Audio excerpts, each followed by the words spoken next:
اور بھارتی میڈیا ایک بار پھر بالی ووڈ موڈ میں آ گیا، فلمی ڈائیلاگ بولے جا رہے ہیں۔ وزیر دفاع خواجہ آصف کا ایکس پر پیغام لکھا، بھارتی میڈیا پر فیک نیوز کی بھرمار ہے، ایسی کہانیاں بیان ہو رہی ہیں جن کا کوئی وجود نہیں۔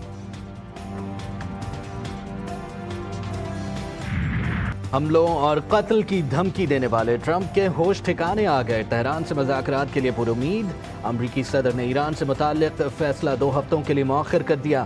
ترجمان وائٹ ہاؤس کیرولین لیوٹ نے کہا کہ ٹرمپ آئندہ 2 ہفتوں میں ایران سے متعلق اہم فیصلہ کریں گے۔ امریکی صدر ڈونلڈ ٹرمپ نے وال سٹریٹ جرنل کی رپورٹ مسترد کر دی۔ ایکس پر پیغام میں لکھا، وال سٹریٹ جرنل کو بالکل اندازہ نہیں کہ ایران سے متعلق میرے کیا خیالات ہیں۔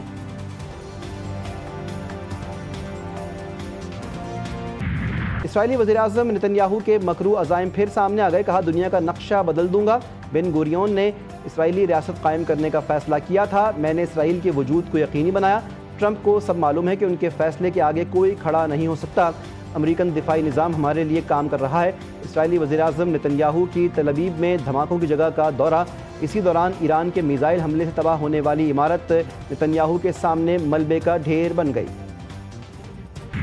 ایران نے اسرائیلیوں کو تیمونہ سے انخلاء کی وارننگ دے دی۔ ایرانی حکام کا کہنا ہے کہ یہ اقدام ممکنہ جوابی کارروائی کے پیش نظر اٹھایا گیا ہے۔ اگر اسرائیلی جارحیت جاری رہی تو بھرپور رد عمل دیا جائے گا۔ دیمونا وہ مقام ہے کہ جہاں اسرائیل کے حساس جوہری تنصیبات واقع ہیں۔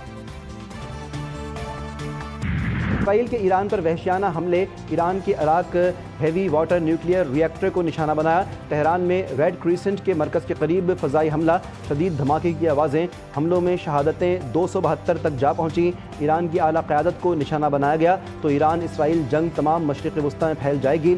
عراق کے اہم مذہبی رہنما آیت اللہ سید علی سیستانی نے امریکہ اور اسرائیل کو خبردار کر دیا، کہا کہ ایران کی اعلیٰ قیادت کے خلاف اس طرح کا کوئی بھی اقدام جنگ میں مزید شدت لے آئے گا۔ امریکہ ایران اور اسرائیل کے درمیان فوجی مداخلت سے باز رہے، روس نے امریکہ اور اسرائیل کو خبردار کر دیا۔ روس کے صدر ولادیمیر پوٹن نے امریکہ کو سخت انتباہ دیتے ہوئے کہا ہے کہ اسرائیل ایران کے شہر بوشہر میں واقع نیوکلیئر تنصیبات پر فضائی حملے فوری طور پر بند کرے۔ نیوکلیئر تنصیبات پر روسی ماہرین ایران کے ایٹمی توانائی کے منصوبوں پر کام کر رہے ہیں۔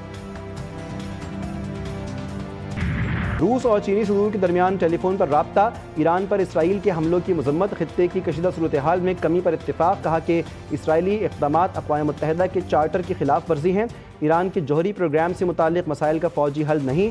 برطانوی وزیر اعظم سر کیئر سٹارمر کا امیر قطر تمیم بن حمد الثانی سے ٹیلی فونک رابطہ، مشرق وسطیٰ کی صورتحال پر تبادلہ خیال، دونوں رہنماؤں کا کشیدگی میں کمی اور سفارتکاری کی ضرورت پر زور۔ برطانوی وزیراعظم کی امریکن صدر سے دماغ ٹھنڈا رکھنے کی اپیل، ٹرمپ سے ایران پر حملہ نہ کرنے کا بھی مطالبہ، جوہری تنصیبات کو نشانہ نہ بنانے پر بھی زور۔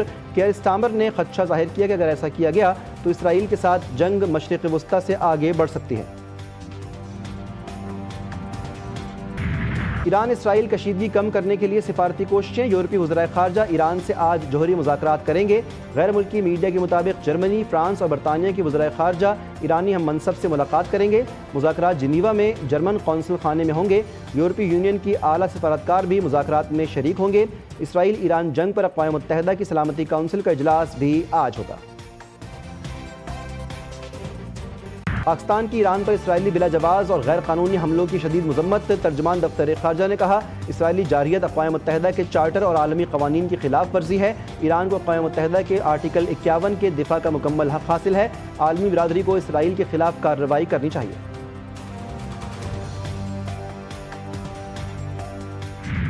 ایران پر حملے کی باتیں اور بڑکے مارنے والے ایرانی میزائل کی آواز سنتے ہی دوڑنے لگے۔ سائرن کی آواز گونجنے پر اسرائیلی صحافی موت کے خوف سے صہیونی چینل کا پروگرام چھوڑ کر بھاگ گئے۔ اسرائیل کے شہری اپنی ہی فوج کے خلاف چڑھ دوڑے۔ تل ابیب میں اسرائیلی آبادکار اسرائیلی ڈیفنس فورس پر چیختے رہے۔ اسرائیلی شہریوں کا کہنا ہے کہ یہ سب آپ کی وجہ سے ہوا، کس نے آپ کو ایران پر حملہ کرنے کے لیے کہا تھا۔ فیلڈ مارشل عاصم منیر اور امریکن صدر ڈونلڈ ٹرمپ کی 2 گھنٹے طویل نشست،